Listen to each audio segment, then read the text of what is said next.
You are looking at Julian's pronunciation guide, where we look at how to pronounce better some of the most mispronounced words in the world, like this other curious word. But how do you say what you're looking for today?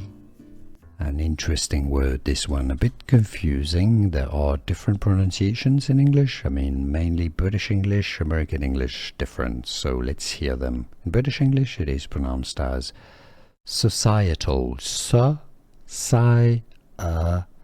Toll, a stress on the si syllable, the second syllable, societal. American English, the Americans in the US usually say it as societal, so it's similar but with a flap T, which sounds like a D. Societal, American English, or societal, British English, and now you know. Here are more videos on how to pronounce more confusing words and names too many mispronounced. Like this video if you found it useful. I appreciate your support. I'll see you soon and thanks for watching.